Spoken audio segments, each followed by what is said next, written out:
Juanjo D'Alozio nos va a hablar sobre anatomía quirúrgica de la mama y la axila. Juanjo, adelante nomás. Bueno, buenas noches, ¿cómo les va?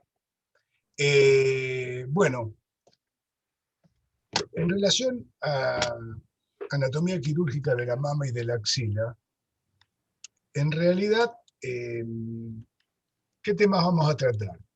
Vamos a hablar de la anatomía quirúrgica en relación a la región mamaria, o sea que vamos a tener que ver a la mama en su relación anatómica y funcional con la pared torácica, con el tórax y con la axila.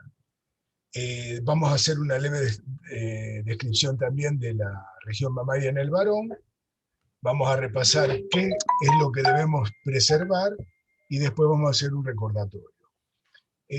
Aparentemente la cirugía de la mama, fundamentalmente la mayor cirugía es la del cáncer de mama, en relación a la complejidad de otras cirugías, podría ser una cirugía más simple, pero dadas las nuevas técnicas quirúrgicas, la cirugía mini-invasiva de la axila, con la biopsia de ganglio centinela, los tratamientos conservadores con criterio oncoplástico, las reconstrucciones mamarias con prótesis o con colgajos, las nuevas estrategias terapéuticas, fundamentalmente la neoadyuvancia, indicada fuertemente en los triples negativos y en los ER positivos, con el posterior cirugía según el resultado de la neoadyuvancia, qué cirugía vamos a realizar en la mama y en la axila,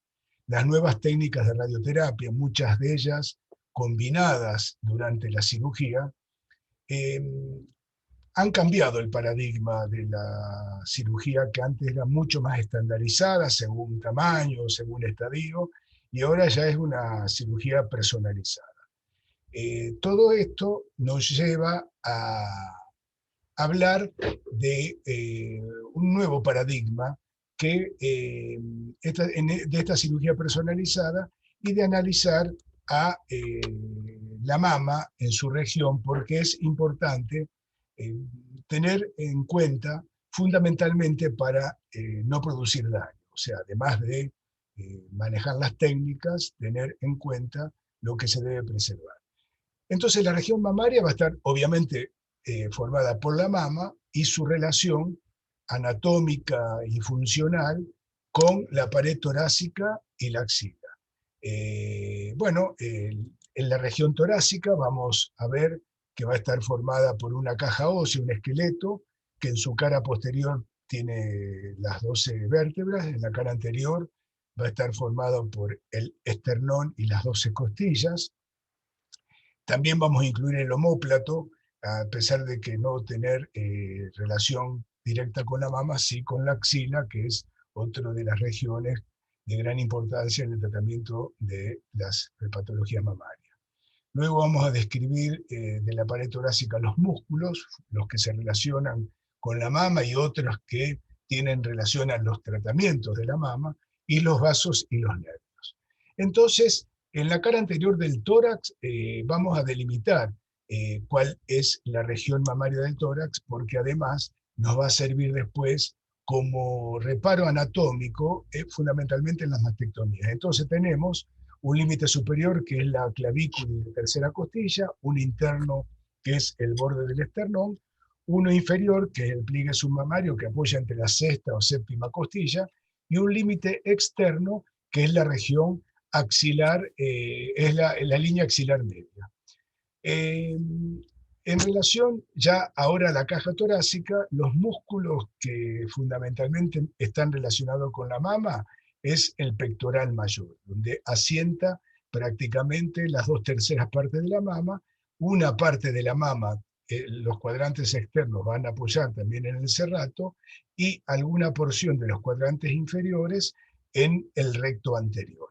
Pero bueno, esta pared anterior vamos a tener, tiene en realidad dos planos. Un plano profundo que está formado por el pectoral menor, que si bien no tiene relación directa con la mama, tiene mucha importancia en relación a la axila, que ya veremos, que prácticamente divide a todos sus componentes en 3 compartimentos, en uno interno, uno posterior y otro externo. El otro componente de este plano profundo son los músculos intercostales. En el plano anterior vamos a tener el serrato, el pectoral mayor, y el músculo el recto del abdomen, que prácticamente en su extremo superior también va a contactar con la mama. Así que vamos a detallar este plano posterior. Bueno, dijimos que está formado por los intercostales, el espacio intercostal, que va a presentar 3 capas musculares, un músculo intercostal externo, un interno y uno íntimo, con distintas direcciones que van a justamente dar la elasticidad necesaria en la caja torácica, y el paquete vasculonervioso. Esto es importante también desde el punto de vista clínico, porque estos nervios intercostales van a ser responsables de prácticamente el 70, 60, 70% de las consultas de las mastalgias, donde haciendo una buena semiología vamos a ver que localizando los puntos intercostales vamos a ver que muchas de estas mastalgias son neuritis intercostales, porque este nervio intercostales va a dar 2 ramas cutáneas, una que va a inervar toda la cara lateral del tórax y otra rama cutánea interna que va a inervar a la mama y a la cara anterior del tórax. Luego dijimos que en este plano profundo de la cara anterior del tórax vamos a tener el pectoral menor, que se inserta en la tercera, cuarta y quinta costilla y va hacia la inserción de la apófisis coracoide de la escápula. Ya yéndonos a un plano superficial, tenemos al pectoral mayor, que dijimos que apoya prácticamente la totalidad, las 2/3 de la cara posterior de la mama, con sus 3 haces, clavicular, esternal y el de las costillas, y en el aponeurosis del recto anterior. Además, este músculo tiene importancia en relación a las reconstrucciones mamarias, donde entre la cara posterior del pectoral mayor y la cara anterior del pectoral menor hay un espacio virtual donde se construye el bolsillo, que en las reconstrucciones mamarias, ya sea con expansores o con prótesis, en las reconstrucciones retropectorales, ese es donde aloja, en ese bolsillo se va a alojar el expansor. Luego tenemos en la cara anterior, en el plano superficial, el recto anterior. El recto anterior está irrigado por las arterias epigástricas superior e inferior, y este recto anterior, más que por la región mamaria, tiene mucha importancia en reconstrucciones con colgajos autólogos, porque va a ser el sitio dador de la reconstrucción mamaria. Se hace una dermolipectomía y por debajo del celular subcutáneo se traslada la isla de piel, celular y músculo para la reconstrucción de la mastectomía con colgajo autólogo.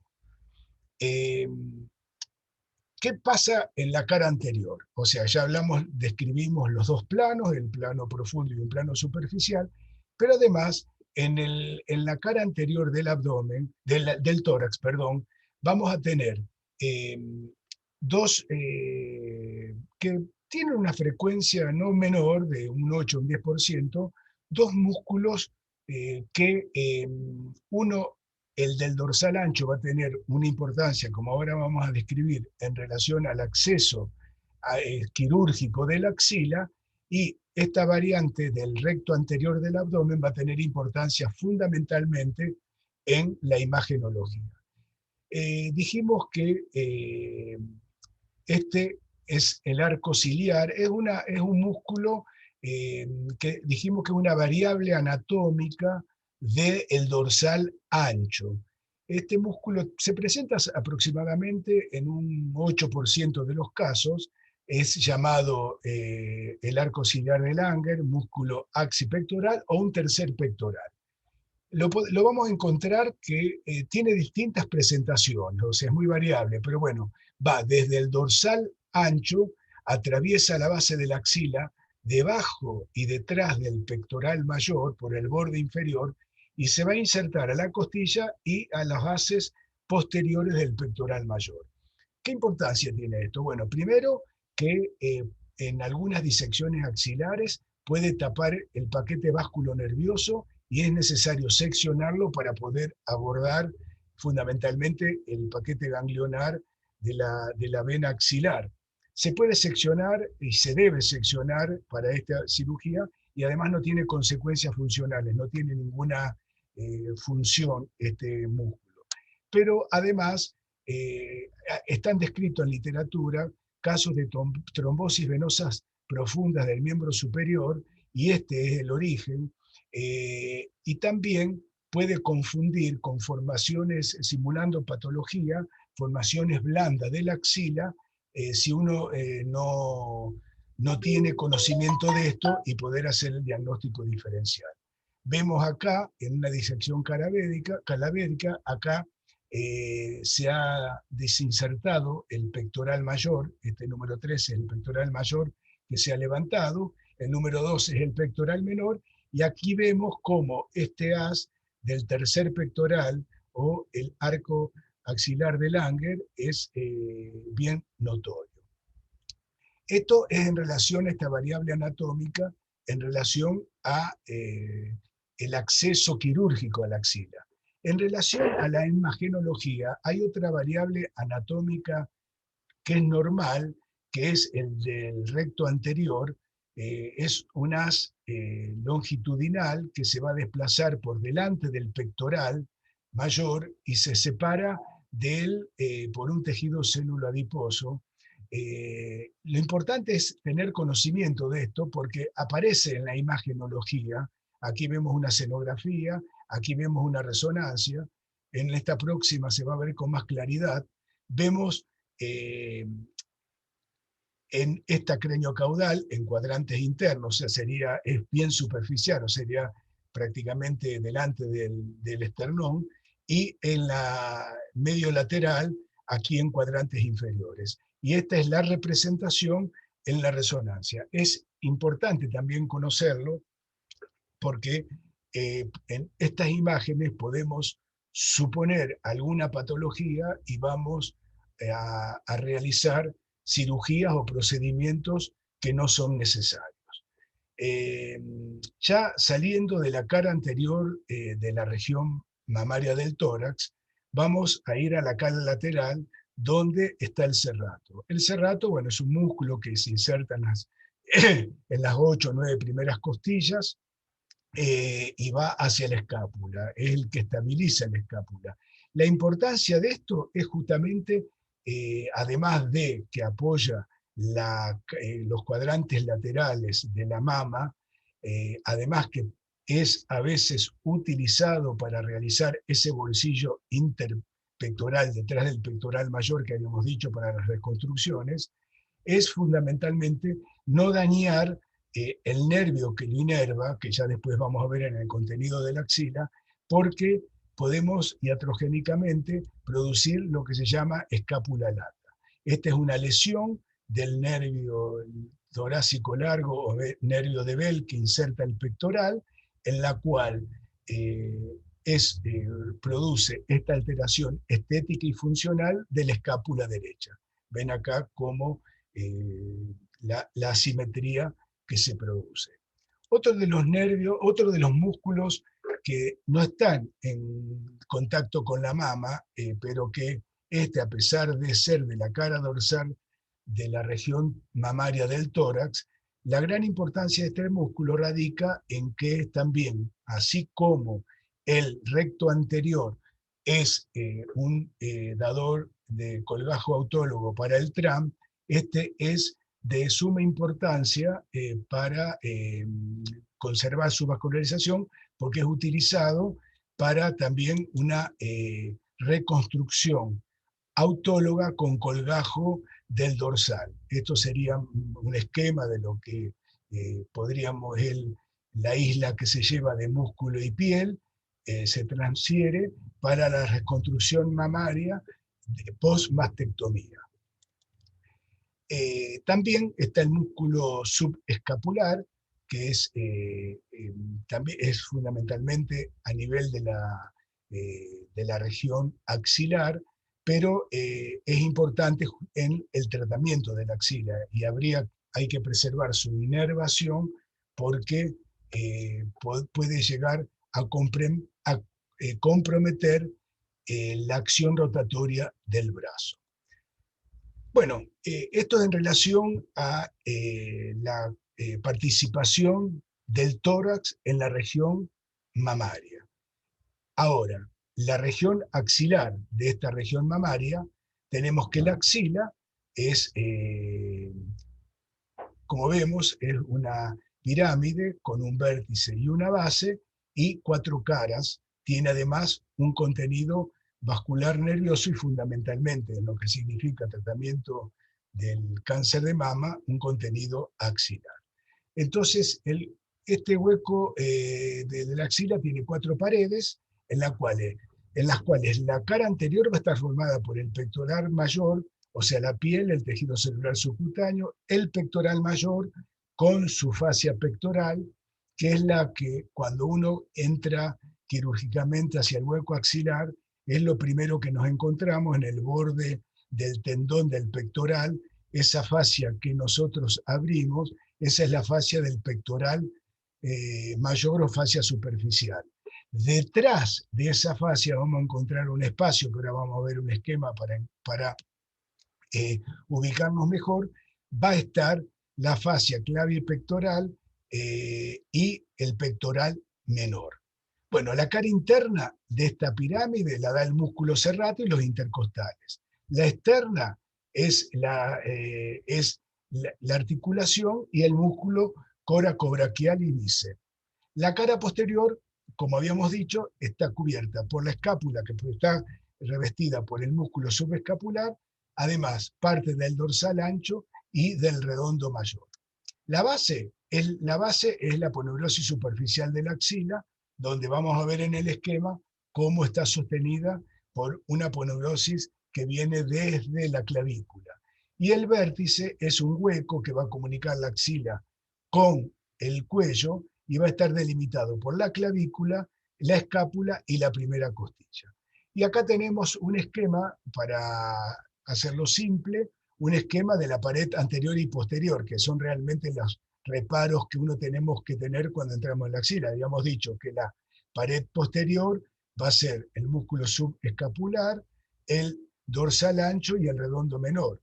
La pared anterior era el pectoral mayor con su aponeurosis del pectoral mayor, que es la primera que incidíamos para entrar, y una aponeurosis que va a ir desde la clavícula, el músculo subclavicular, luego se desdobla para envolver el pectoral menor, va a unirse debajo del pectoral y hace el ligamento suspensorio de la axila, que es la que mantiene esta aponeurosis superficial, que sería la base de la axila.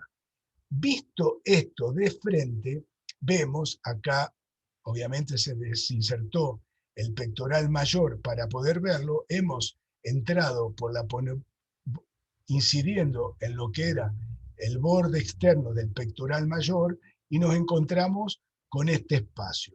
Para introducirnos en la cirugía de la axila, ya sea para la biopsia del ganglio centinela o para la disección axilar, lo que tenemos que abrir es esta aponeurosis, la aponeurosis clavipectoroaxilar.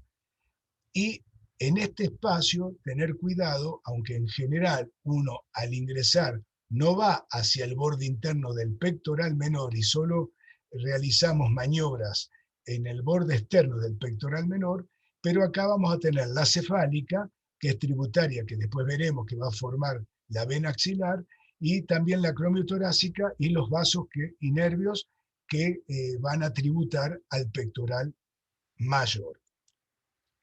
Entonces ya en el contenido de la axila. Bueno, habíamos dicho que la axila va a estar dividida por el músculo pectoral menor, que iba de la tercera, cuarta y quinta costilla. Esta sería la proyección. Entonces tenemos la arteria axilar, que es la subclavia, al introducirse en el hueco axilar, se transforma en axilar, y en el borde externo del pectoral mayor se va a transformar en humeral. Y tiene tres regiones: una interna al pectoral menor, donde va a aparecer la torácica superior; otra detrás del pectoral menor, que va a aparecer la arteria tóraco-acromial o acromiotorácica, y la mamaria externa o torácica lateral; y unas colaterales fuera del borde externo del pectoral menor, que es la subescapular y las circunflejas. Lo mismo sucede con la vena. La vena axilar va a estar formada por la braquial y la basílica, tributa también la cefálica, y además 5 ramas que son ramas de los paquetes vasculonerviosos que forman con las arterias, rama de las arterias que ya dijimos recién. Lo importante de la vena axilar es que esta vena está recubierta por un tejido laxo, que es una vaina, que está separada, esa vaina, internamente de la vena, por la cual es desliza, y es importante que ese tejido que recubre la vena no dañarlo. No es necesario en las disecciones de los grupos ganglionares de la vena axilar es indispensable no dañar eso para no crear complicaciones fundamentalmente circulatorias.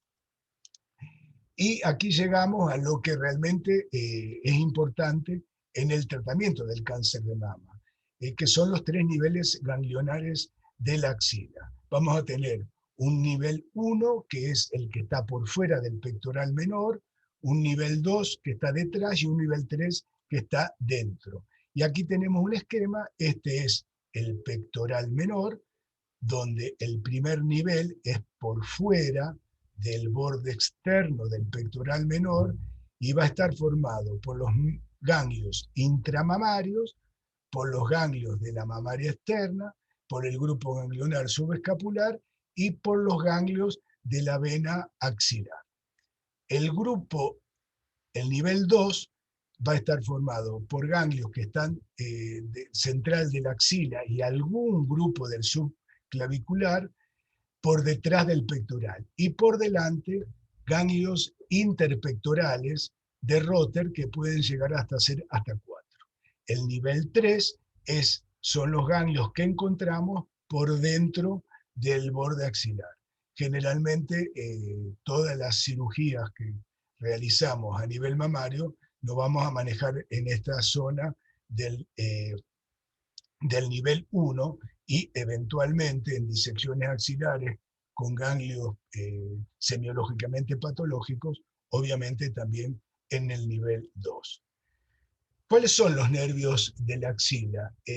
Los nervios de la axila es el plexo braquial, es la porción infraclavicular del plexo braquial y todas sus ramas. Pero bueno, ¿qué es lo importante de los nervios de la axila? Justamente para no dañar y comprometer distintas funciones. Como habíamos dicho, el torácico largo o nervio de Bell, que va a irrigar el serrato.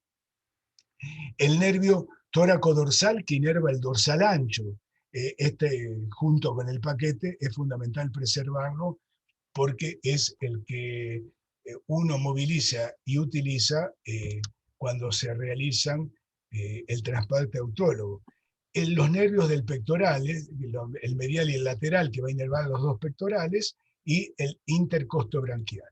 Y aquí tenemos un esquema de un conjunto del paquete vasculonervioso. Acá teníamos, como dijimos de referencia, el pectoral menor, que divide todos los elementos de la axila en 3, por dentro, por detrás y por afuera. Y aquí tenemos el nervio largo torácico o el nervio de Bell, que va a aparecer en la axila por el borde externo del pectoral menor y del pectoral mayor, más o menos a nivel entre el cuarta y el quinta espacio intercostal, va a estar acompañado de la mamaria torácica externa, de la arteria torácica externa o la arteria mamaria externa, y bueno, inerva el serrato, que como dijimos, su complicación es la de la escápula lata.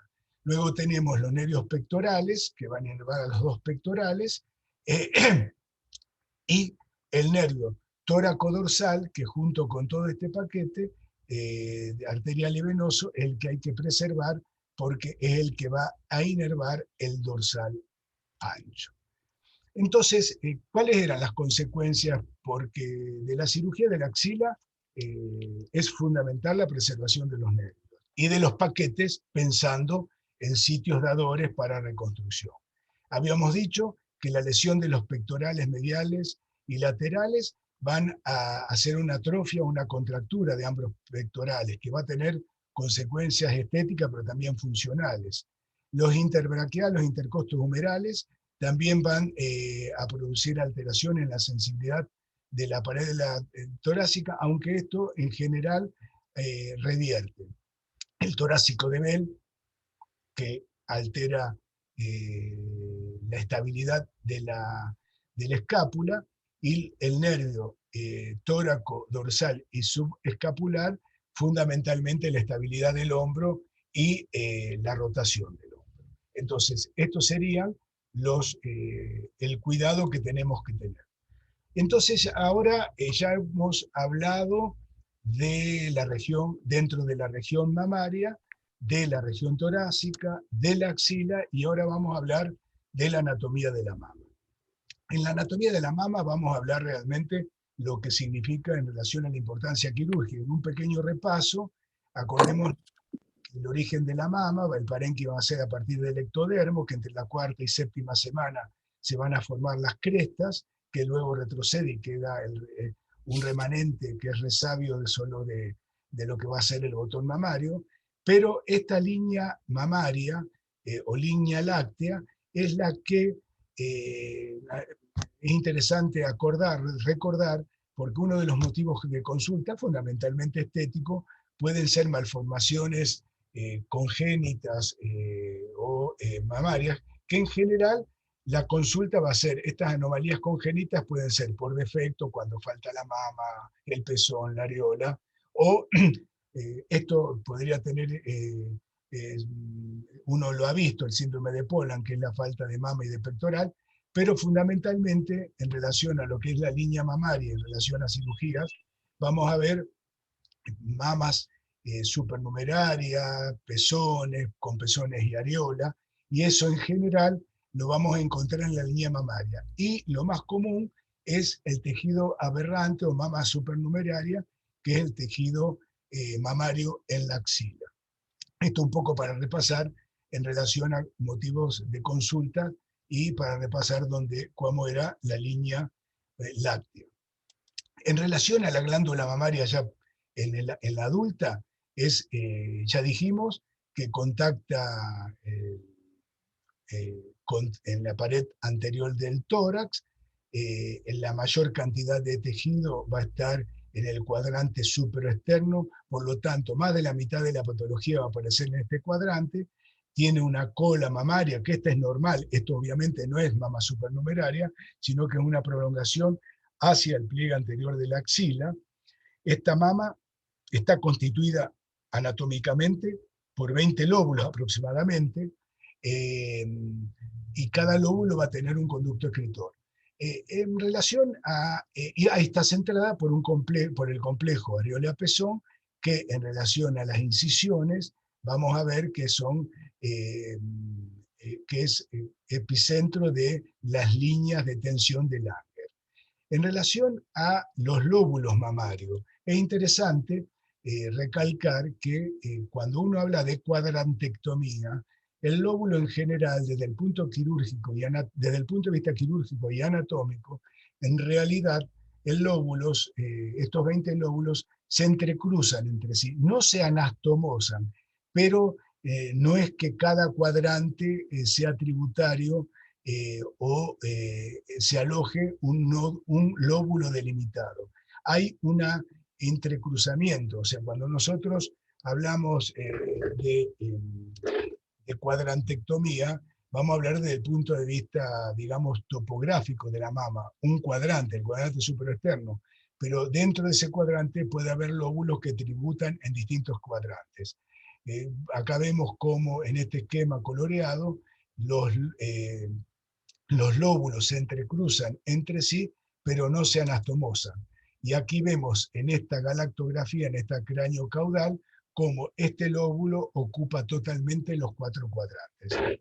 En el plano posterior va a estar separado del tórax por una bolsa serosa que permite el deslizamiento de la mama, ya sea a nivel funcional o es el plano de despegue desde el punto de vista quirúrgico, cuando en una mastectomía o en una patología profunda necesitamos separar la cara posterior de la mama de la aponeurosis superficial del pectoral. Y en la cara anterior tendríamos la piel, el tejido celular subcutáneo, que va a estar surcado por unas crestas fibrosas que van desde la cara anterior del parénquima mamario hacia la cara posterior del dermis, dividiendo en celdas, que son los ligamentos de Cooper. Vamos a ver que en la glándula del varón, al no tener parénquima, no tiene ligamentos de Cooper.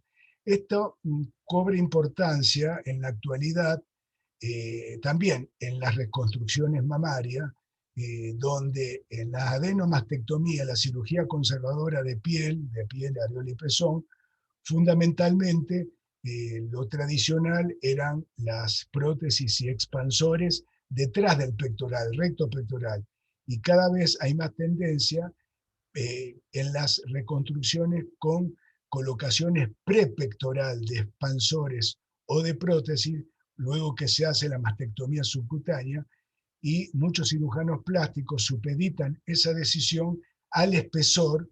Fíjense que este es un espesor óptimo, este es un espesor inferior, aunque ya algunos cirujanos plásticos, por ejemplo Urban de Brasil, él hace todas las cirugías con reconstrucciones prepectorales sin tener en cuenta el espesor del colgajo. Pero bueno, esto era en relación a la anatomía propia de la mama. Y 2 palabras sobre la vascularización de la mama. Bueno, la mama va a estar vascularizada por las intercostales, por la mamaria interna, la mamaria externa y parte de la torácica superior. Lo mismo va a estar drenada por el conjunto venoso, que tributan prácticamente las mismas, los paquetes arteriales. Y acá lo importante es ver el plexo venoso que tiene la areola. ¿Por qué? Porque vamos a ver esta circulación que prácticamente no tiene muchas anastomosis, van tributando, y esto tiene que ver con las incisiones que vamos a realizar periareolares, nunca superar más de la mitad de la circunferencia cuando hacemos incisiones periareolares, porque vamos a comprometer la circulación del complejo areola-pezón y poniendo en riesgo la necrosis de dicho complejo. Aquí vemos cómo la mayoría en esta resonancia es mamaria interna, parte de la torácica lateral y algunas intercostales. Los linfáticos de la mama. Bueno, acá los linfáticos de la mama, ¿qué es lo importante? Bueno, tiene 2 grupos fundamentalmente, el grupo cutáneo y el grupo glandular. Todos tributan, los cutáneos, todo al plexo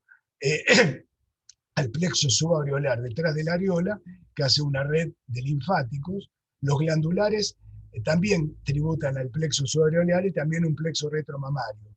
Pero hay inmensas anastomosis entre los 2 grupos que hacen todo múltiples cadenas, una red, y esta red mamaria, la mama en sí como un todo, va a drenar fundamentalmente a los grupos axilares homolaterales. Más del 90% van al grupo de la axila, algunos un 5 o un 6% a la mamaria interna, otros, el resto, a los intercostales, subclaviculares, posteriores, y algunos dicen en la axila contralateral, aunque hay bibliografía que dice que nunca pudo ser demostrado esta vía. Pero acá lo importante es por qué insistimos en que esta red de linfáticos de la mama drenan como un todo.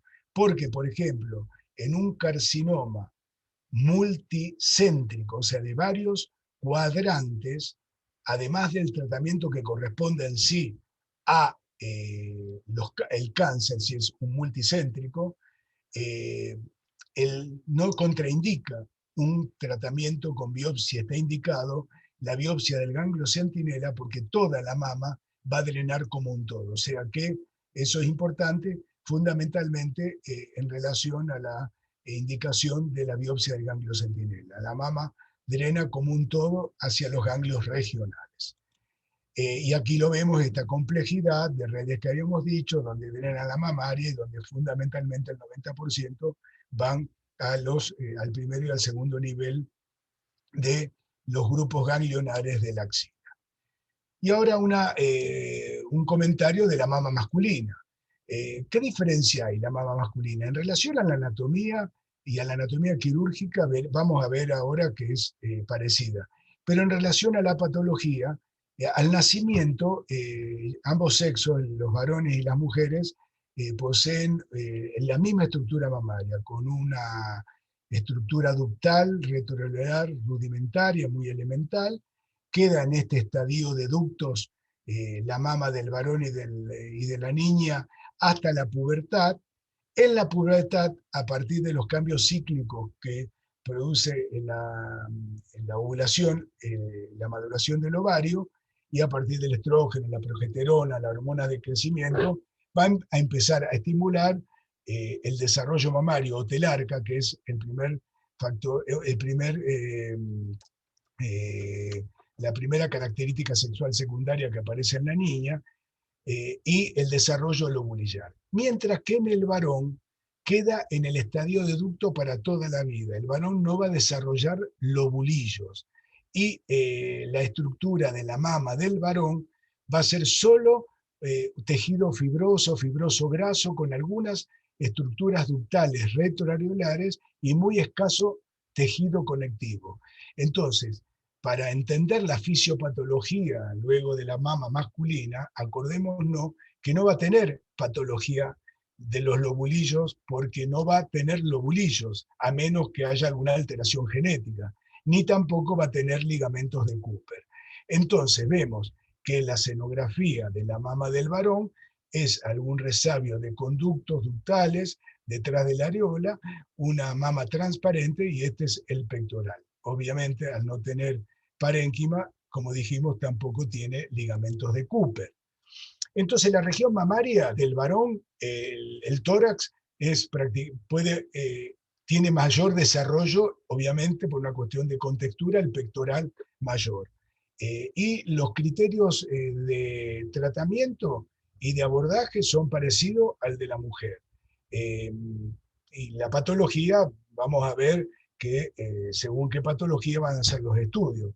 Y un pequeño repaso de la patología, acá tenemos la región mamaria del varón, un esquema de la piel, la grasa y el músculo, y fundamentalmente la patología de la mama del varón va a ser patología benigna, que es la ginecomastia. Bueno, da para un tema a desarrollar, pero bueno, acordémonos que la ginecomastia puede tener distintos orígenes, está la fisiológica del neonato, del adolescente, del adulto mayor, está la farmacológica como efectos colaterales de distintos medicamentos, están las patológicas, que fundamentalmente por patologías de otros órganos como paraneoplásicas, y están las idiopáticas. En general, las fisiológicas y las idiopáticas son la mayor responsable, más del 50% de la aparición de la ginecomastia, van a ser fisiológicas e idiopáticas. Y bueno, y la patología maligna va a ser sola de los conductos, o sea, vamos a tener cánceres invasores ductales, ahí in situ, poco frecuente, pero existen, y muy poco frecuente, formaciones también que en última instancia patologías de los ductos, que son los papilomas benignos o están publicados papilomas malignos. Y no va a desarrollar patología que tenga que ver con los lóbulos ni los lobulillos, no va a haber fibroadenoma ni adenosis, ni carcinoma lobulillar, a menos que existan alguna patología genética. Esto a modo de refresco para conocer, para repasar, y cuando estemos ante una patología del varón, la fisiopatología. O sea, acordémonos que no tiene lóbulos ni lobulillos. Entonces, como recordatorio, ¿cuáles son los límites de la mastectomía? Los límites de la mastectomía es la clavícula, 2 dedos por debajo de la clavícula, o sea, nunca sacar, fundamentalmente pensando en una reconstrucción, disecar más allá del borde de la mama. El inferior es el pliegue submamario, tenemos el pliegue submamario que está más o menos a nivel de la sexta costilla, tratar siempre de respetar este pliegue, incidir y disecar por lo menos un través de dedo sobre ello, porque va a dar un resultado mucho más satisfactorio en relación a la colocación de prótesis expansores. El interno va a ser el esternón, el externo, la línea media axilar y el dorsal ancho.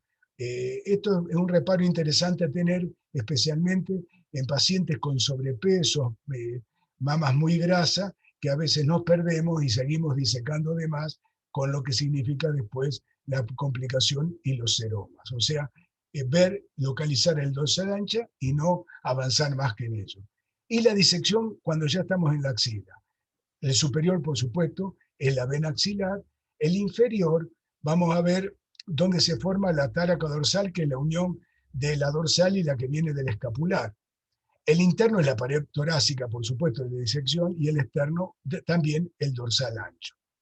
Repasando, respetemos el nervio de Bell por el serrato, el tóraco dorsal, preservando el paquete del dorsal ancho, los pectorales y los vasos también del paquete vasculonervioso tóraco dorsal, que es tan profundo, y el superficial, que es la vena lateral. Así que, bueno, esto más o menos es todo, Luciano. Te dejo. Hola, gracias Juanjo, excelente. Vamos a pasar a mi próxima charla. Ahora me dicen si la alcanzan a ver. Exactamente. Bueno, para los que no me conocen, soy el doctor Luciano Mignini, soy médico mastólogo, trabajo en la unidad de mastología del Grupo Oroño y en la unidad de mastología del grupo del Hospital Escuela de Perón. Y vamos a hablar sobre cirugía conservadora de la mama. Justamente en este módulo veníamos hablando de diagnóstico, de anatomía patológica, de incidencia, y a partir de ahora vamos a empezar a hablar de cómo tratamos al cáncer de mama. Nosotros conocemos que el tratamiento del cáncer de mama puede ser local o sistémico. Dentro del local tenemos la cirugía y la radioterapia, y dentro del sistémico tenemos quimioterapia, hormonoterapia, agentes monoclonales, y cada uno de estos temas van a ser tratados en los próximos módulos. Hoy vamos a empezar a hablar sobre cirugía y específicamente sobre el tratamiento conservador de la mama. Dentro del tratamiento conservador de la mama tenemos la tumorectomía o nodulectomía o cuadrantectomía, como recién decía Juanjo, o cuando sacamos toda la mama, la mastectomía. Entonces, para comenzar la charla y entender un poco de lo que estamos hablando, les voy a presentar este caso clínico, que es una paciente que consulta por la presencia de un nódulo de mama de unos 4 o 5 centímetros en cuadrante ínfero externa, 42 años, HIV positiva, fumadora de 30 cigarrillos por día, y consultó por este nódulo de mama. Cuando le pedimos los estudios por imágenes, aparece una ecografía mamaria con un nódulo sólido en cuadrante inferior externo de 45 milímetros, con vascularización central y periférica, al estudio Doppler, con un ganglio axilar izquierdo con engrosamiento de la cortical de 9 milímetros, sin que se observen otras lesiones nodulares ni líquidas en el resto de esa mama izquierda ni en la otra mama. Una mamografía digital que informaban calcificaciones heterogéneas, ustedes por ahí a lo mejor no lo pueden ver, pero a este nivel se visualizaban algunas calcificaciones heterogéneas agrupadas en el plano profundo de cuadrante inferior externo, y también en la mama izquierda, cuadrante inferior externo, una simetría que tendría la representación ecográfica. Se hizo una punción histológica bajo vía ecográfica de ese nódulo que se veía bajo vía ecográfica, que informó la presencia de un carcinoma intraductal de alto grado. Se hizo una punción biopsia estereotáxica de mama izquierda, todos estos temas ya los fuimos hablando en la parte de diagnóstico, que informó también la presencia de 19 fragmentos biópsicos, de los cuales 3 de los cuales estaban comprometidos por focos de hasta 0,15, también de un carcinoma intraductal de patrón sólido de alto grado. Se hizo la punción citológica e histológica del ganglio axilar, que era sospechoso en la ecografía, que dio citología negativa y la biopsia dio negativa para la axila. Por lo pronto teníamos a esta paciente con esa gran masa tumoral, por lo cual le pedimos una resonancia magnética en donde apareció un extenso plano de realce no nodular, fíjense la masa que aparece en la resonancia magnética, que medía 80 milímetros, 8 centímetros por 37, 8 por 4 por 45, 8 por 4 por 4, una masa enorme que ocupaba todo el cuadrante ínfero externo. Lo que pasa cuando evaluamos a la paciente, veíamos que tenía unas mamas bastante grandes, tóxicas. Entonces, ¿qué conducta podríamos tener frente a esta paciente? Para lo cual les pregunto a ustedes, probablemente Lionel respondería adecuadamente esto, pero quiero saber qué harían ustedes a esta paciente. ¿Pueden votar? ¿Qué le harían? Quimioterapia neoadjuvante, recuerdo a paciente alrededor de 40 años, con un tumor de prácticamente 6, 7, 8 centímetros, carcinoma intraductal, y con axila negativa, le harían quimioterapia neoadjuvante, le harían una adenomastectomía con reconstrucción, le harían cirugía conservadora simple o le harían una cirugía conservadora con reconstrucción. Puede haber más de una respuesta correcta, no hay una realmente, una que solamente va, pero sería bueno que opinen. Les recuerdo que nadie sabe lo que van a votar, así que pueden votar sin miedo a equivocarse.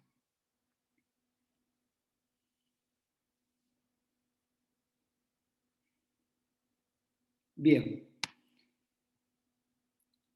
Bueno, la que ganó, la mayoría votó quimioterapia neoadjuvante. Les recuerdo que la paciente tenía un carcinoma intraductal. El carcinoma intraductal no responde a la quimioterapia, no se trata con quimioterapia.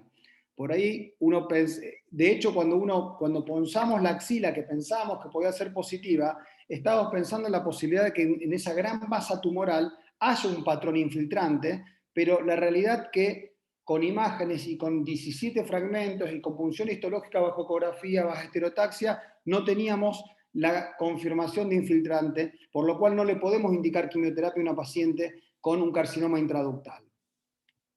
Con respecto a la adenomastectomía con reconstrucción mamaria, es una opción.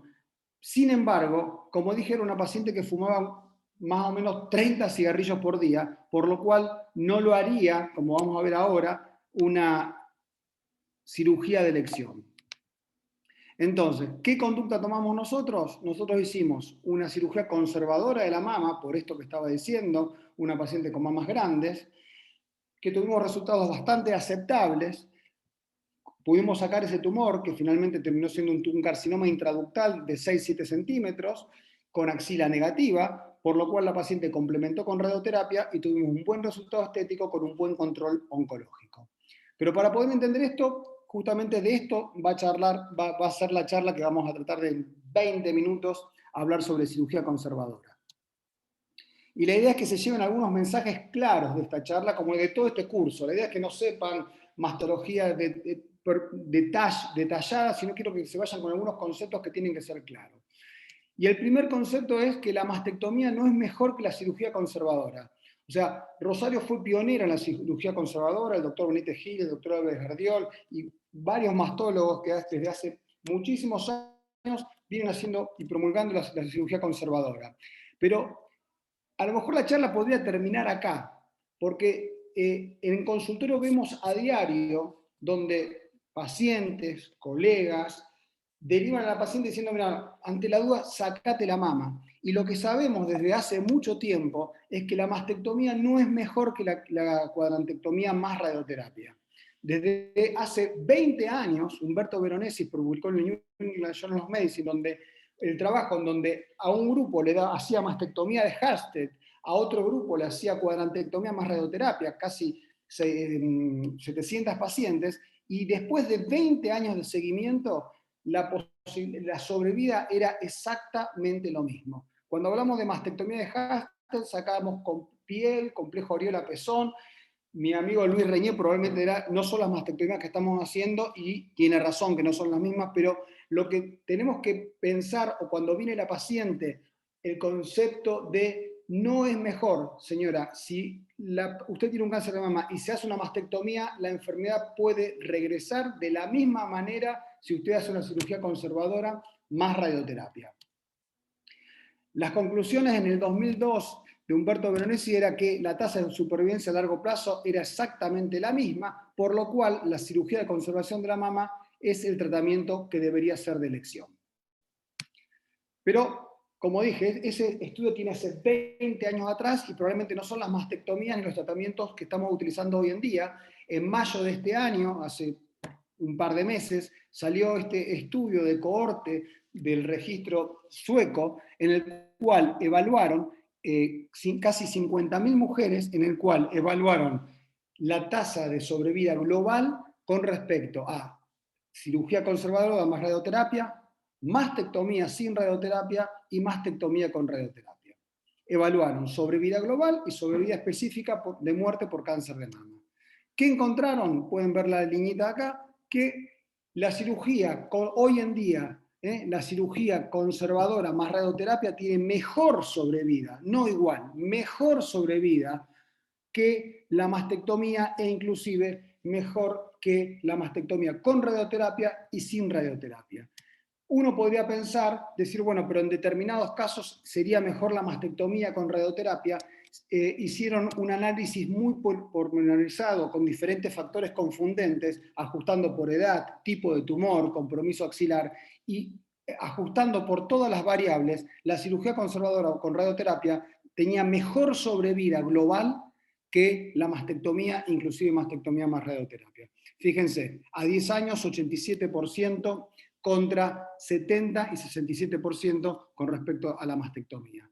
La conclusión de los autores, que fue, después de ajustar por diferentes factores confundentes, la cirugía conservadora más la radioterapia dio mejores resultados que la mastectomía, independientemente de la utilización de la radioterapia.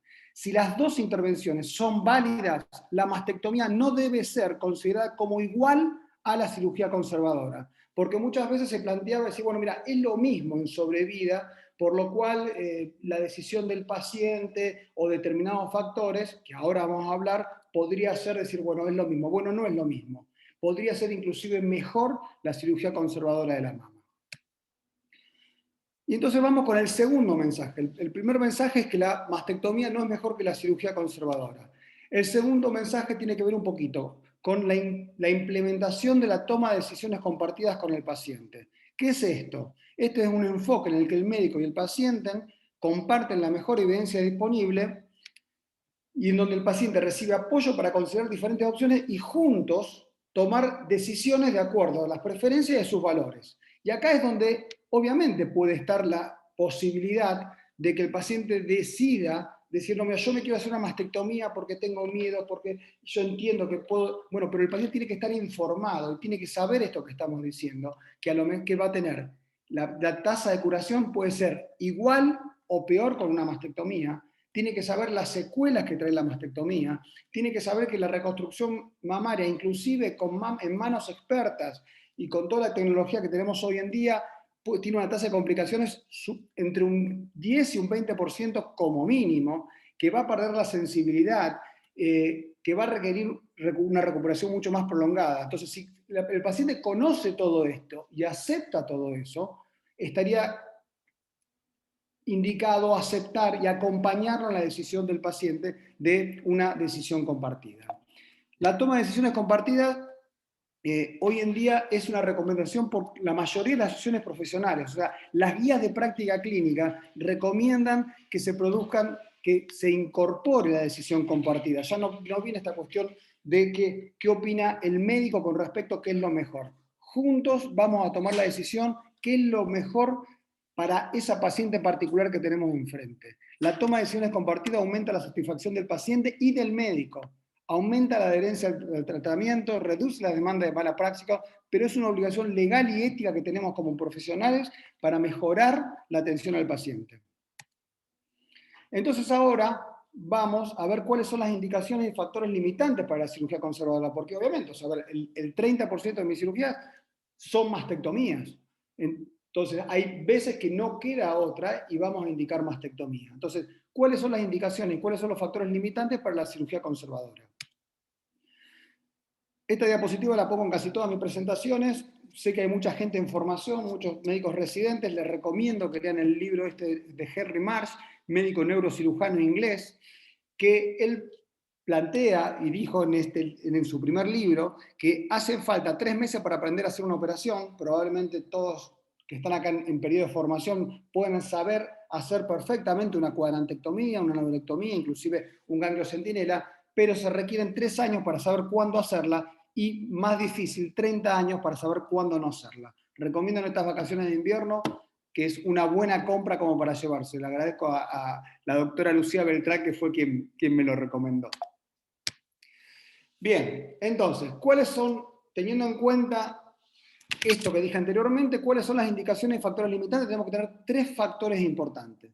Primero, radioterapia, la posibilidad de hacer una resección del tumor con márgenes negativos y obtener un resultado estético aceptable con la cirugía. Posibilidad de realizar radioterapia. Y acá, recién hablaba de la toma de decisiones compartidas y la posibilidad de hacer o no hacer una mastectomía. Recuerdo, apenas terminé la residencia, que hacía mis primeros pasos en mastología, viene una paciente al consultorio del hospital, en el cual tiene un tumor de 2 o 3 centímetros, le planteamos la cuadrantectomía, la disección de ganglio centinela o axilar, no me acuerdo en ese momento, creo que hacíamos disección axilar en ese momento a todas las pacientes. Viene el resultado de la biopsia, excelente todo, la mando a hacer radioterapia y me dice, doctor, yo no puedo hacer radioterapia. Pero no, si para como en esa semana eran casi 2 meses de radioterapia, ahí tenemos tratamientos más cortos. No puedo hacer radioterapia, no puedo dejar a mi niño, yo cuido a mi nieto, no quiero, no me interesa, sáqueme la mama. Y de hecho hay un movimiento bastante importante en el mundo con respecto con Go Flat, o sea, mastectomía simple, que no requiere reconstrucción, que no, hay mujeres que no quieren reconstrucción, no les interesa, no quieren prótesis y hay que respetar eso. De hecho, fue publicado también ahora en mayo de este año un estudio donde se hizo una encuesta a pacientes que tenían mastectomía simple y las conclusiones es que la mayoría de los pacientes sometidos a mastectomía simple están satisfechos con el resultado quirúrgico. Los cirujanos pueden optimizar la satisfacción del paciente reconociendo y apoyando la decisión de un paciente de quedarse sin su mama. O sea, vuelvo a la toma de decisiones compartidas, que es tan importante. Entonces, una contraindicación en nuestro medio para una cirugía conservadora es la incapacidad del paciente de hacer radioterapia. Por eso tenemos pacientes que viven en pueblos cercanos y no tienen la posibilidad. Obviamente tenemos que buscar la forma. Si a la paciente le interesa conservar su mama, vamos a hacer todo lo posible desde asistente social o vamos a buscar la alternativa para que esa paciente pueda realizar la radioterapia. Pero lo primero que nos tenemos que preguntar es si la paciente puede hacer radioterapia, porque no hay trabajos, o sabemos que la cirugía conservadora sin radioterapia no tiene la misma sobrevida que la mastectomía. Entonces, ¿qué nos dice el NCCN con respecto a contraindicaciones en radioterapia? Absolutas y relativas, absoluta embarazo, microcalcificaciones difusas sospechosas, enfermedad multicéntrica que no se puede incorporar mediante una cuadrantectomía de una sola región. O sea, si vamos a tener la enfermedad multicéntrica, no es una contraindicación absoluta siempre y cuando podamos sacar esas lesiones del cuadrante superinterno, por ejemplo, el cuadrante inferoexterno. Si podemos hacer 2 cuadrantectomías, podemos resultar un buen resultado estético, se podría hacer. Ahora bien, si pensamos que no vamos a poder sacar las lesiones, sería una contraindicación absoluta. Margen patológico difusamente positivos, si encontramos que posterior a una cuadrantectomía, encontramos que contacta con el margen anterior, posterior, interno, externo, bueno, probablemente pensamos que esa paciente va a tener, si pensamos en hacer una recuadrantectomía, probablemente no sería una buena candidata. Relativas, radioterapia previa, hay mujeres o hay pacientes que han sido irradiadas hace 15, 20 años atrás y se puede pensar en reirradiar a esa paciente. Enfermedad activa del tejido conectivo que afecta a la piel, es una contraindicación relativa. Márgenes patológicos persistentemente positivos, hablamos de una paciente que hace una cuadrantectomía, el margen posterior da o interno da positivo, se hace una recuadrantectomía, vuelve a dar positivo. Bueno, no una contraindicación absoluta, pero uno pensaría en una mastectomía, en un tercer procedimiento quirúrgico. No voy a hablar sobre las indicaciones de mastectomía con predisposición genética, porque ya lo vimos en el módulo de asesoramiento genético. Una vez que sabemos que la paciente puede hacer radioterapia, nuestro otro objetivo es la resección del tumor con márgenes negativos. Y acá tenemos dos puntos importantes. Primero, como lo vieron en el módulo pasado, el margen satisfactorio para el carcinoma ductal in situ es 2 milímetros y en el carcinoma infiltrante no weak on tumor, o sea, no tiene que haber tinta china contactando con el tumor. ¿Está? Acá se ve el corte bien, se ve cómo se corta la tinta china, no tiene que haber tumor contactando en la tinta china. Y entonces, lo ideal, obviamente, cuando tenemos un tumor palpable, va a ser mucho más fácil hacer la cuadrantectomía y obtener una lesión que está en el centro, o sea, de la cuadrantectomía.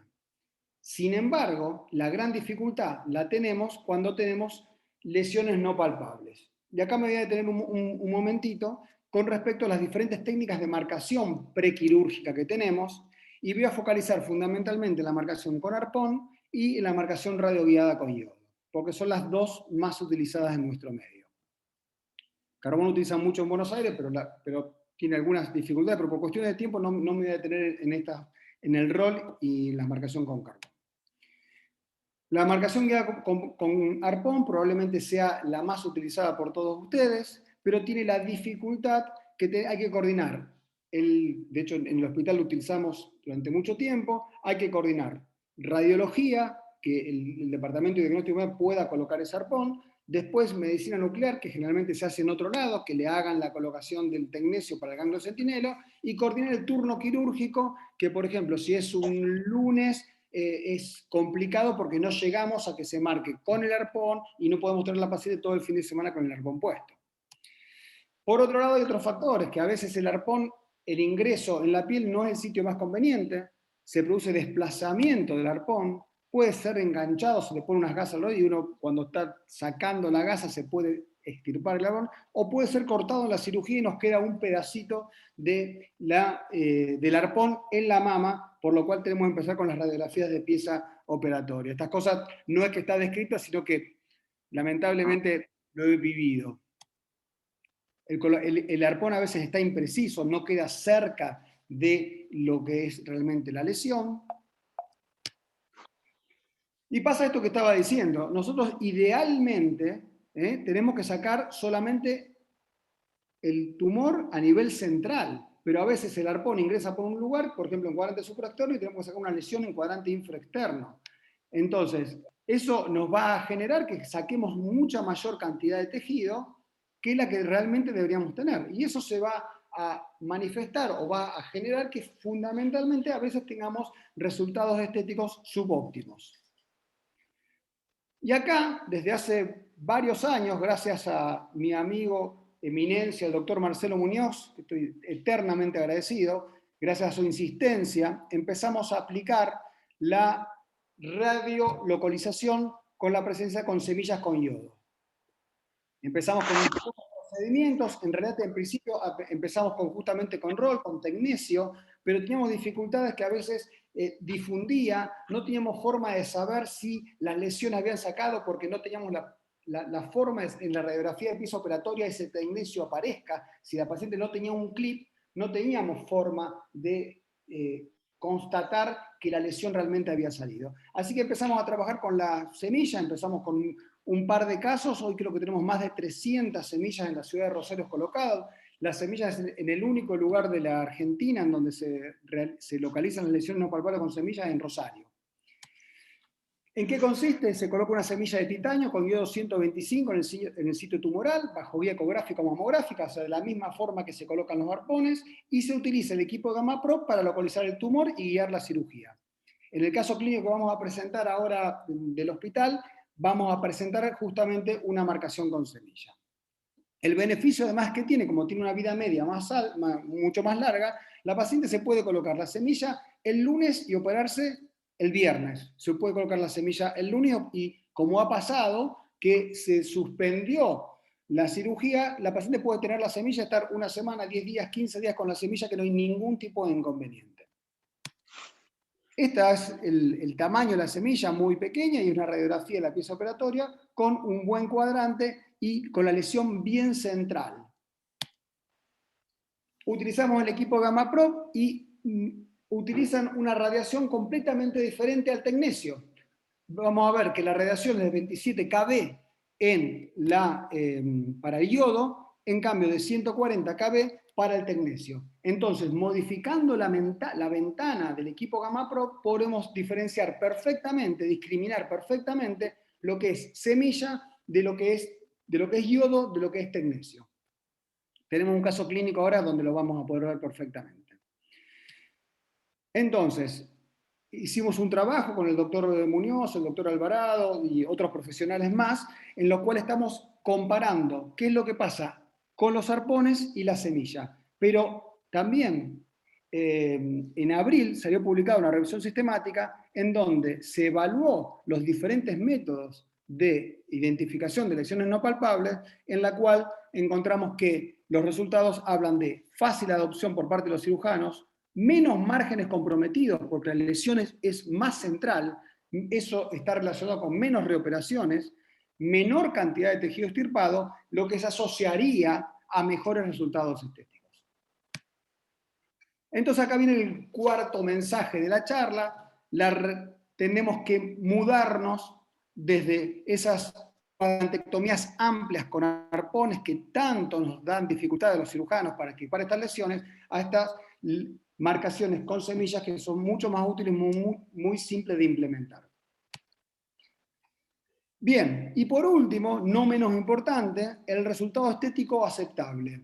Probablemente esto muchos años atrás no era una alternativa, pensamos en la que solamente importaba la situación oncológica, pero hoy en día requerimos, o es parte, siempre que podamos, respetando la seguridad oncológica, tenemos que obtener un resultado estético aceptable. Entonces, la pregunta es, ¿cómo puedo extirpar el cáncer con márgenes adecuados mientras al mismo tiempo podemos hacer que la paciente luzca igual o mejor de lo que parece antes? O sea, obviamente eso no le vamos a poder prometer un resultado estético excelente, porque hay factores que tienen que ver con radioterapia y el tipo de paciente, pero por lo menos vamos a intentar que parezca igual o mejor. Para poder lograr esto se requiere de visión, conocimiento de la anatomía, como nos explicó Juanjo, y una presión y compresión de la estética y la simetría. Tenemos que saber perfectamente un poco las líneas que planteaba Juanjo, tenemos que saber exactamente cómo es la anatomía para de esa manera poder hacer una buena cirugía. La cirugía oncoplástica es lo que nos viene a ayudar o a cambiar el paradigma de las cuadrantectomías que hacíamos anteriormente. Porque lo que pasaba un poco esto, que hay un 30% de las pacientes en las cuales se sometían a cirugía de cuadrantectomía y quedaban con secuelas que psicológicamente eran peor que una mastectomía. Insisto con esto, el caso que vamos a presentar ahora tenía que ver un poquito con esto. Una paciente operada hace 20 años de una cuadrantectomía que quedó con una gran asimetría y lo sufrió 20 años. ¿Cuáles son los pasos importantes para una cirugía oncoplástica? Número 1 y más importante, equipo interdisciplinario. No hay forma que podamos trabajar si no tenemos un equipo por detrás, porque de esa manera vamos a poder tener mejores resultados. Planificación preoperatoria, reconstruir la mama ipsilateral, la mama enferma, y siempre pensar en la otra mama. La mujer tiene dos mamas, no podemos dejar una mama completamente asimétrica a la otra. Obviamente tenemos que trabajar con el equipo interdisciplinario, porque muchas veces las pacientes van a requerir radioterapia, quimioterapia, que a veces esa simetrización puede quedar para un segundo tiempo. Entonces, como digo, quinto mensaje muy importante, equipo interdisciplinario. Todas las pacientes tenemos que presentarlas en comité de tumores para saber cuál es la historia de esa paciente y para que juntos con todo el equipo de imagenólogos, radioterapeutas, cirujanos plásticos, mastólogos, fisioterapeutas, nutricionistas, ver cuál puede ser la mejor alternativa para esa paciente. Clave, planificación preoperatoria. Vamos a ver que hay un montón de técnicas oncoplásticas que obviamente no la vamos a evaluar acá porque no es la idea en este curso de conceptos básicos, pero tenemos que saber que tenemos que pensar al menos que esa paciente puede tener un mejor resultado estético y frente a la paciente tenemos que mirarla y tenemos que evaluar qué técnica podríamos utilizar o si esa paciente requiere del equipo de cirugía plástica para obtener un mejor resultado estético. ¿Qué factores a tener en cuenta para elegir el método reconstructivo óptimo? Volvemos a lo que dijimos anterior, toma de decisiones compartido, deseo del paciente. Hay pacientes que no quieren tener una reconstrucción porque quieren una cirugía sencilla, no quieren un postoperatorio complicado. Tenemos que evaluar las comorbilidades de esa paciente, diabetes, trombofilia, o sea, una paciente diabética tiene mayor riesgo de infecciones, tenemos que pensar que esa paciente, o por lo menos lo tiene que saber.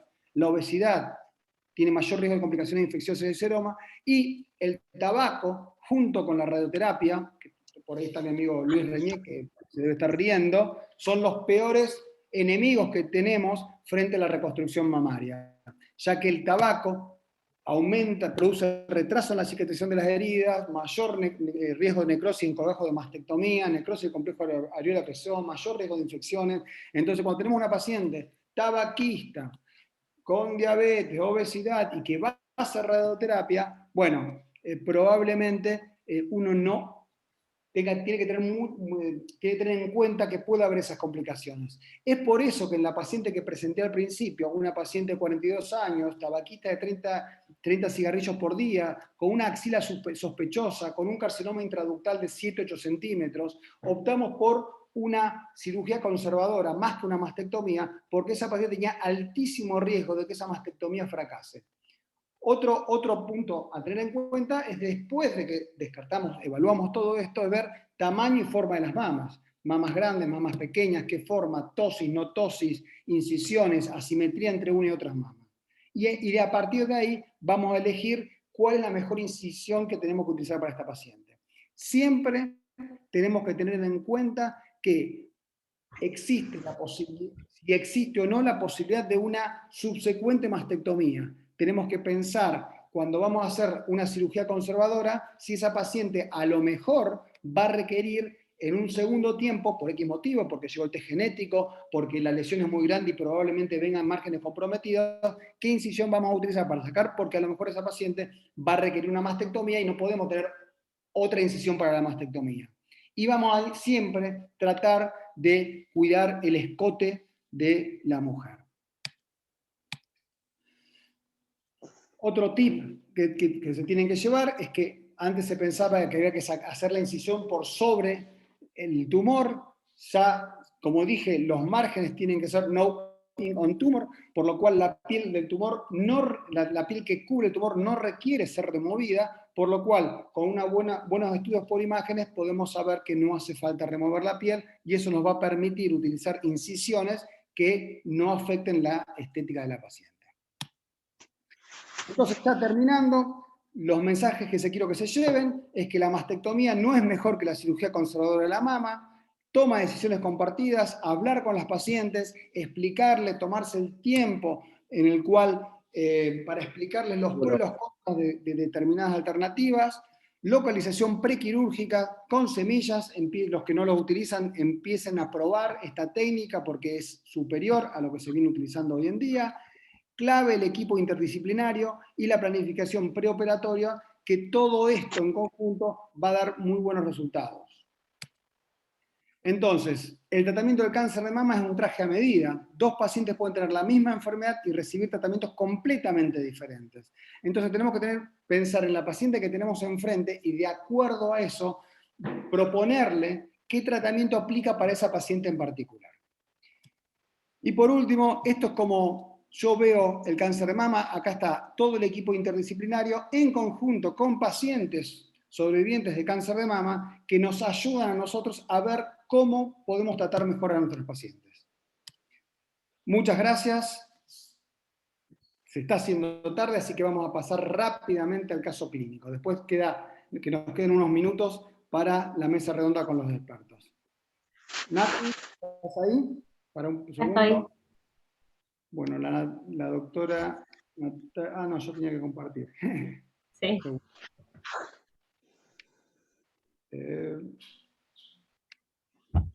Bien, ya comparto.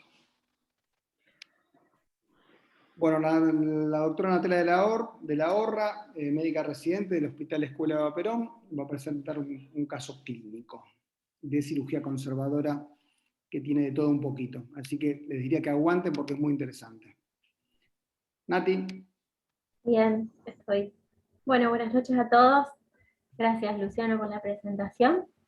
Les voy a presentar un caso clínico de una paciente que, bueno, fue operada la semana pasada, se operó durante mi rotación por la unidad de mastología del hospital. Esta paciente tiene 71 años y llega al consultorio derivada con un diagnóstico de un cáncer de mama derecha. Ella en ese momento tenía una biopsia bajo guía ecográfica de mama derecha que informaba cilindros de parénquima mamario parcialmente comprometidos por un carcinoma invasor con atipia nuclear de grado 2. Los antecedentes personales de la paciente, bueno, ella ya tuvo un diagnóstico de cáncer de mama izquierda hace 21 años. En esa oportunidad se le realizó una cuadrantectomía con disección axilar. La anatomía patológica arrojó 2 ganglios positivos, realizó radioterapia adyuvante y realizó hormonoterapia con tamoxifeno durante 8 años. Como antecedentes familiares, nuestra paciente tenía una hija con un diagnóstico de cáncer de mama a los 37 años, y a los 42 años se realizó diagnóstico de cáncer de mama en la mama contralateral. La hija realizó asesoramiento genético oncológico en el año 2019 y el panel se informó negativo, pero solamente para BRCA1 y BRCA2. En el consultorio, bueno, llegó con una mamografía digital bilateral con un BIRAT6. El informe de la mamografía en cuadrante externo y superior de seno derecho, una imagen densa de aproximadamente 9 milímetros de bordes regulares. Acá se ven las imágenes y en ambas incidencias se ve nódulo de 9 milímetros. Tenía además una ecografía mamaria bilateral que informaba en cuadrante supraexterno en hora 11 en mama derecha, una imagen irregular, contornos no circunscriptos, indistintos, hipoecoica, con sombra sónica posterior de 6 milímetros. Y aparte solicitamos, próxima, por favor, gracias, una resonancia mamaria bilateral con contraste, el informe de la resonancia en hora 12 de mama derecha, una imagen nodular, márgenes parcialmente irregulares de 9 a 10 milímetros. Y las imágenes de la resonancia, se ven los nódulos en ambas incidencias. Bueno, anatomía patológica, el TNM, el T es un 1, o sea, es un tumor de 10 milímetros, N0 y M0. Estamos ante un estadio 1 y la inmunohistoquímica informó receptores de estrógeno un 100%, progesterona negativos, informó un HER2 equívoco y un Ki67 de un 20%. Bueno, con esta paciente hicimos un abordaje interdisciplinario entre varios servicios, hicimos un comité de tumores para decidir la mejor conducta terapéutica para esta paciente en particular. En el comité de tumores surgieron 3 grandes cuestionamientos. En primer lugar, la realización o no de un FISH, debido al informe del HER2 equívoco. En segundo lugar, la necesidad de realizar asesoramiento genético oncológico y las indicaciones del mismo en esta paciente. Y en tercer lugar, el tercer gran cuestionamiento fue el tratamiento quirúrgico a seguir en esta paciente en particular. Bueno, se resolvió en forma interdisciplinaria realizar nuevamente la inmunohistoquímica de la pieza quirúrgica, o sea, una vez realizada la cirugía. Se decidió derivar a la paciente a asesoramiento genético oncológico, ya que las pacientes entre 46 y 50 años con un segundo diagnóstico de cáncer de mama tienen indicación de asesoramiento genético. E interdisciplinariamente se decidió realizar, en primer lugar, la marcación de un tumor no palpable, como decía antes Luciano, hicimos la marcación con una semilla de iodo radiactivo. Se decidió realizar una cirugía conservadora, es decir, una cuadrantectomía mamaria derecha con disección de ganglios centinela, y se decidió la reconstrucción mamaria con una mastoplastia de reducción mamaria derecha a cargo del servicio de cirugía plástica de esta institución. Previo a la cirugía hicimos una marcación prequirúrgica con la semilla de iodo radiactivo. Ahí se ve, pasa Luciano, por favor. Se ve en las dos imágenes la semilla, más o menos de unos 4 milímetros. Se realizó la marcación prequirúrgica de la paciente a cargo del servicio de cirugía plástica de la institución. Se nota bien la simetría entre ambas mamas, la mama izquierda operada previamente hace 20 años, y la mama derecha es la que actualmente tiene el tumor no palpable. Hicimos detección de semilla de iodo radioactivo intraoperatoria con el equipo Gamma Pro B.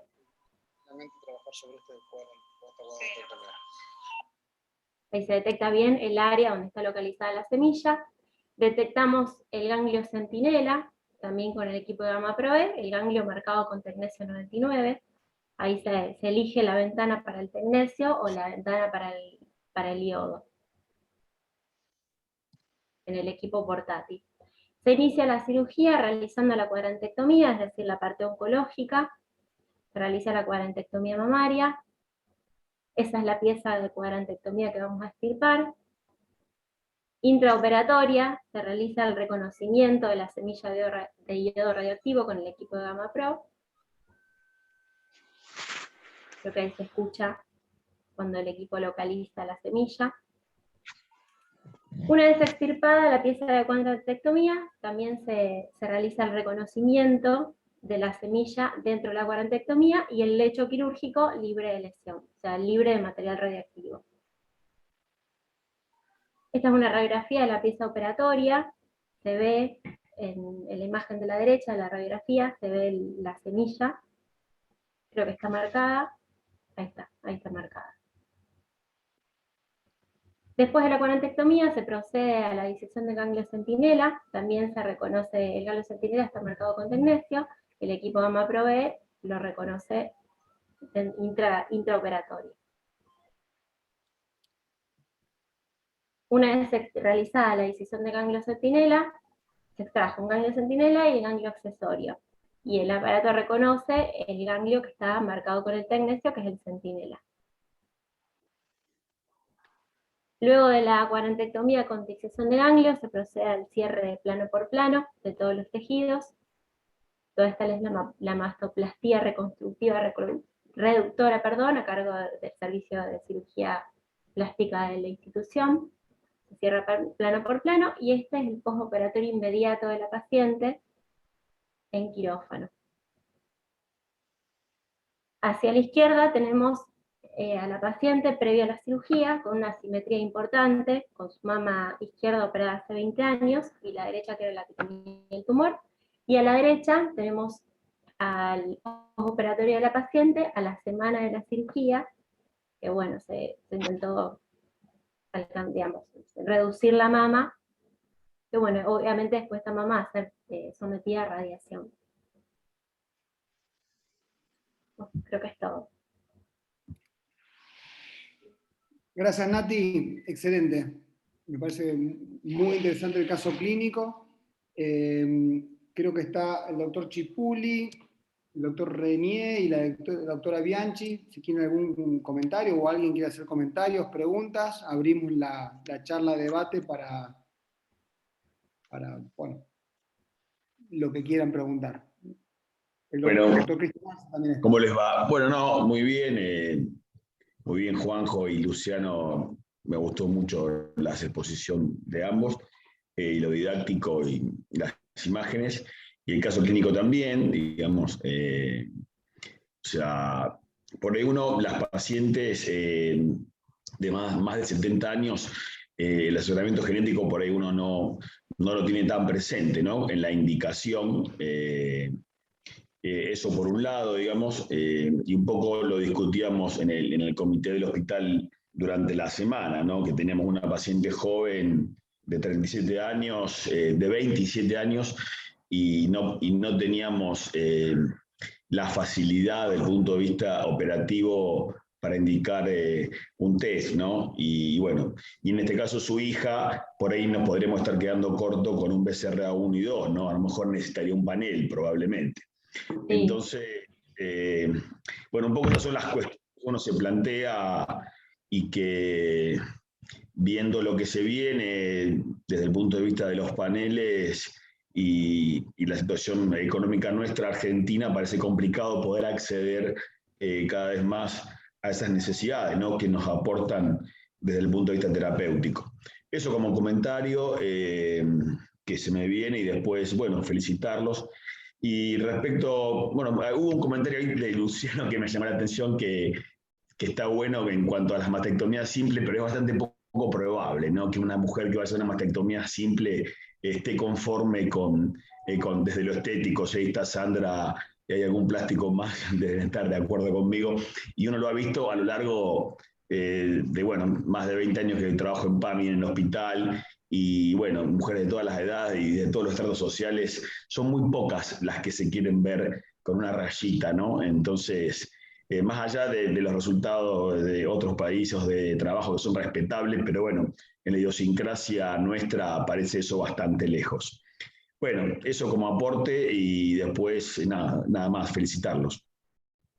Gracias, Germán. No sé si está Luis, Cristian, ¿algún comentario? Sí, llama la atención igualmente lo de la mastectomía simple, pero el comentario tiene que ver con que es algo que uno justamente, yo también pensaría que es imposible, pero fíjate, pongan Go Flat Mastectomy en Google y le va a aparecer muchas mujeres. No, por supuesto, yo también. mostrando... Yo tengo pacientes que han decidido quedar con mastectomía simple, pero debe ser menos del 1%, digamos. Entonces, está aumentando ese porcentaje, esa es la idea.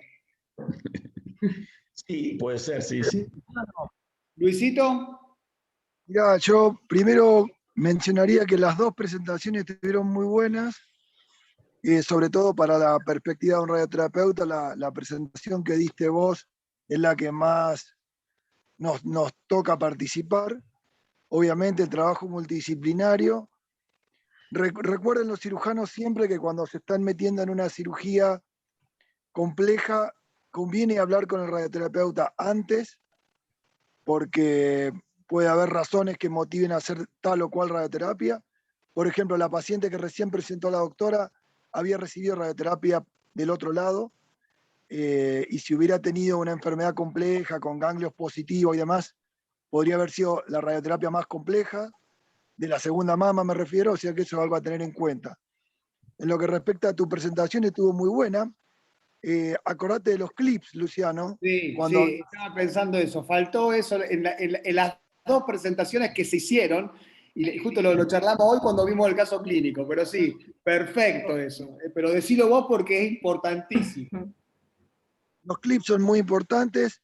La paciente que operaron en el hospital tenía mamas grandes, y ustedes hicieron una reconstrucción, muy buena indicación para poner clips, aunque a esa edad el boost, hay gente que podría cuestionarlo. Yo soy muy tradicional de usar el boost. Y bueno, otra cosa que escapa a la presentación del caso de la doctora es que, aunque medio borderline, esa paciente es candidata para... ¿Para qué?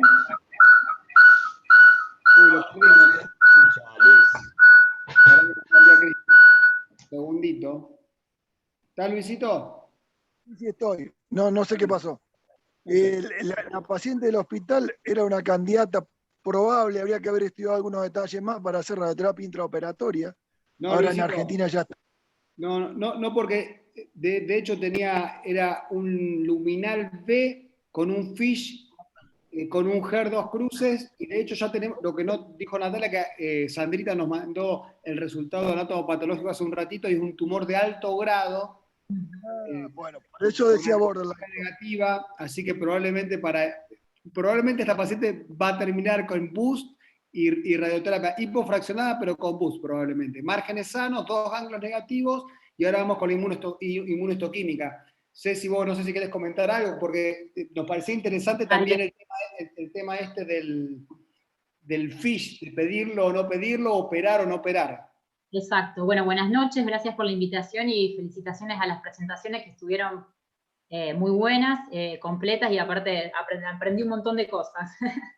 Bueno, ante todo, sí, esta paciente requiere realizarse un FISH. ¿Por qué es tan importante? Bueno, primero para determinar qué perfil molecular tiene esta enfermedad. Esto nos determina un factor pronóstico y un factor predictivo. ¿Por qué pronóstico? Porque nos estaría hablando de lo que sería el riesgo que tiene la paciente antes de operarse, y a su vez predictivo porque es predictivo de respuestas a los agentes de tratamiento que le vamos a ofrecer.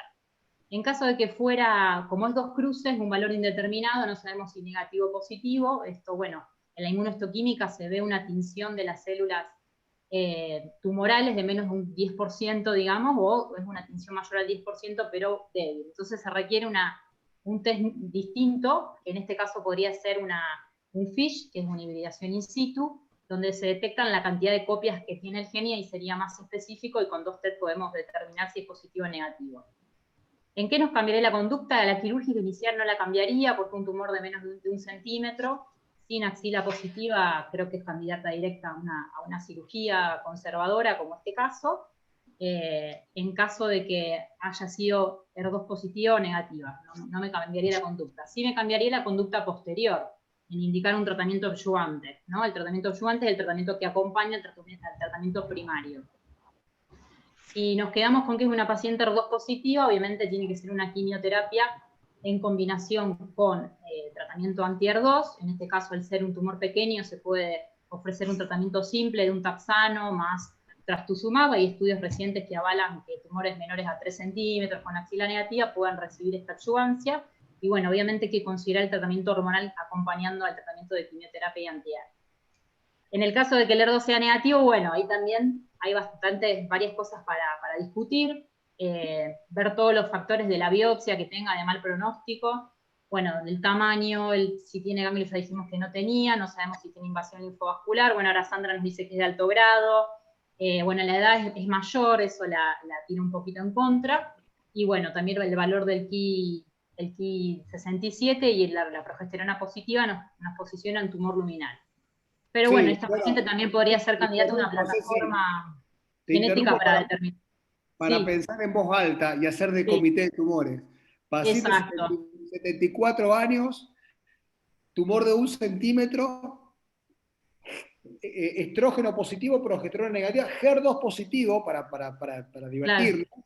Axila negativa. ¿Y ahora? Bueno, ahí ya te digo, me ofrecería un tratamiento de anti-HER, trastuzumab, paclitaxel, asociado a el pacli por 3 meses, asociado a un tratamiento hormonal que puede ser un inhibidor de aromatasa. Bien, muy bien. ¿Al final fue HER2 positiva? No, no sabemos. Ahora, recién hoy, mira, hace una semana, recién hoy recibimos la biopsia, así que recién ahora vamos a saberlo probablemente, no sé, en 10 días, una semana veremos ver los receptores y después te comento. Vale. No sé si está Ivana por ahí para hacer un comentario sobre la parte de esto que decía Germán, sobre el asesoramiento genético. No la escucho. Cristian, Arce. Sí, te escucho. Viste que le pide una resonancia a pesar de que tenía... Sí, una resonancia, eso que... Bueno, antes que nada, felicitarlo a los 3, pues estuvieron bárbaros. Juanjo, Lucho y Natalia, 10 puntos. Yo me quedé pensando con el tema de la resonancia, digo, ¿por qué le piden una resonancia a una paciente que tenía mamas adiposas, se veía muy bien el nodulito en mamografía, me imagino que se veía, no vi la ecografía, pero me imagino que se veía bien, porque por algo la punzaron por ecografía? ¿Por qué le pidieron una resonancia? Está buenísima la pregunta, por eso te preguntaba. Estoy de acuerdo, claro, yo me imagino que debe haber sido por los antecedentes que tenía la paciente de hace 21 años que había tenido un cáncer, que le han pedido resonancia para evaluar a ver si veían algún otro foco. Exacto. O sea, yo creo que el caso que vos mostraste... Yo creo que está indicado, tranquiliza saber, tener una resonancia negativa de la mama tratada hace 20 años te da mucha certeza de no trabajar en la mama. Bueno, por eso Lo otro la puede haber pedimos. sido, si no veíamos ese nodulito no se veía en ecografía, hacer una resonancia e ir a buscarlo por ecografía con un second look. Sí, no, pero sabía perfecto. Pero bueno, que Eso quede puede haber también sido como otra. si la Sí. paciente no hubiera tenido el cáncer El caso que vos hace mostraste, 25 años, esta paciente no tiene indicación de hacer una resonancia. Pero claro. Sí tiene indicación el caso que vos mostraste en tu ponencia, Luciano, que era un carcinoma ductal y un in situ de alto grado. Es un caso que es fundamental una resonancia para ver la extensión. Vemos que tanto los ductales in situ de alto grado como tubulizar e infiltrante por resonancias nos dan un real senomasa. O sea, claro. en ese caso que tenía más, y es una mama densa que no se ve bien por mamografía. Bueno, no es un caso mamografía también. no sé si la tenías o no, pero la vi. En el caso que vos mostraste en la ponencia, te digo. Sí, no, la ecografía justo no la conseguí, porque era una paciente que era exitosa y yo no quise la ecografía, pero bueno. Luciano. ¿Me escuchás? Sí. Perdón. Pues se me digo que se me entrecorta. Sí, se corta. Una preguntita para Luis. Luis, ¿qué actitud tenés a la radioterapia en una cirugía conservadora con mastoplastía reductora y te llega sin ningún clip de reparo, una mama muy grande que se redujo, el bus? ¿Cómo te arreglas? Y es un lío realmente. A veces sucede que hay oncoplastias y que por múltiples razones no se ponen clips. La única forma real de arreglar las cosas más o menos bien es con una comunicación muy buena con el cirujano, e incluso en algunos casos yo mando a la paciente con marcas en la piel a que vayan a ver al cirujano, o veo los estudios con el cirujano y vemos cómo fue la cirugía y qué podemos estimar. La planificación 3D nos permite ver un poco el cambio de las densidades en la mama por la cirugía. Y ahí podemos inferir algo, pero la verdad que no es tan preciso como un clip. Y cuando hay reconstrucción es complejo. Claro, Esos casos realmente son dificultosos. Es una buena pregunta, doctor. Bien. No, esto como dijo Luciano, es un buen comentario para que todos tengamos en cuenta que cuando nos metemos con la gente de cirugía plástica, acordémonos de estas grandes mamas que terminamos reconstruyéndola, perdés el foco. Está bien que es probable, ¿vos crees que es probable, estirpando tanta cantidad de tejido, que la cuestión del bus, irradiando la mama entera, en la cuestión del bus, en las cuales vas a saber que los márgenes fueron más que muchos centímetros, la cuestión del bus pasa a un segundo plano que de una cuadrantectomía común? Eso es una cuestión compleja de sacar una conclusión, pero es lógico lo que usted plantea, doctor. Pero lo que pasa muchas veces es que lamentablemente se hace una cirugía oncoplástica, se reseca la mitad de la mama, pero cuando uno mira el espécimen del tumor no es tan grande. A veces sacan un lindo espécimen prolijo del tumor con márgenes razonables, pero después las resecciones de reducción son enormes volúmenes de tejido. Entonces, yo no sé cuán bueno fue el margen oncológico real, porque tampoco sé de dónde sacaron todo ese volumen de mama. Hay que dejar clip en los casos. Claro. Y también dejar... Una pregunta, Luciano, que me quedé con el caso del in situ. Soy muy fanático del in situ, que, digamos, si congelaron esa masa intraoperatoria, digamos, cuando uno opera un in situ tan extenso, ¿no? Hay cierta expectativa de encontrar invasión, ¿no? Y bastante temor de no tener margen libre ante la enfermedad microscópica, con lo cual te lleva a una recirugía del paciente, ¿no? Yo siempre digo que operar estos in situ extensos con conservadora es como ir a 180, viste, por la autopista. En algún momento tenés alguna dificultad. Un poco te quería plantear eso, a ver cómo lo manejaron. No, no lo congelamos, o sea, hablamos mucho con la paciente porque como la verdad que se discutió mucho en comité interdisciplinario justamente por todo esto que estabas vos planteando, pero no se congeló y se habló mucho con la paciente que si en caso de que vengan márgenes comprometidos iba a tener que ir a una mastectomía, un poco lo que charlamos con respecto a las indicaciones relativas o no de radioterapia y cirugía conservadora. Si venían que estaban todos los márgenes comprometidos, o venía margen comprometido, o el complejo areola-pezón que vea, se planteó que hacer la cirugía en 2 tiempos. Un primer tiempo en el cual íbamos a hacer esta cuadrantectomía amplia que se diseñó y se discutió y se marcó la paciente en conjunto con la cirugía plástica. No es que derivamos la cirugía plástica, ellos la marcaron y nosotros después nos encontramos con la paciente en quirófano, la marcamos juntos, la diseñamos juntos y la pensamos juntos con respecto a que así usamos un patrón de pedículo inferior, pedículo superior, en este caso usamos un pedículo superior, hicimos una cuadrantectomía amplia, los márgenes fueron sanos pero cercanos, había un margen anterior que estaba a 2 milímetros, que consideramos suficiente, la paciente obviamente se irradió, y sabemos que son tumores que no andan tan bien, vos lo sabés exactamente, un carcinoma intraductal de alto grado, hay receptores negativos. Más probabilidad de recaer con cirugía local que con mastectomía. En sobrevida a largo plazo son idénticos. Son idénticos, exactamente, concuerdo. Para como receptores negativos. Perdón, Luciano, lo que vos comentaste, Luciano, de charlarlo con la paciente, en un intraductal, para no estresar tanto a nuestros patólogos dentro del quirófano, por más que le pidamos que vean los márgenes, que la paciente sepa también que congelar un intraductal, exacto. Si hay margen intraductal, riesgo que en diferida aparezca comprometida porque nos ha pasado a todos. Por eso. Que sepa la paciente, congelemos los márgenes, que lo sepa que está... existe siempre la posibilidad de una recirugía. Sí, no, eso es un partido difícil. Salió bien, pero es un partido difícil, digamos. Podría haber salido al revés, pero bueno, ese salió mal, se planteó con la paciente antes de la cirugía. No, la verdad que está muy bueno, ¿no? Está muy buena la opción que plantearon.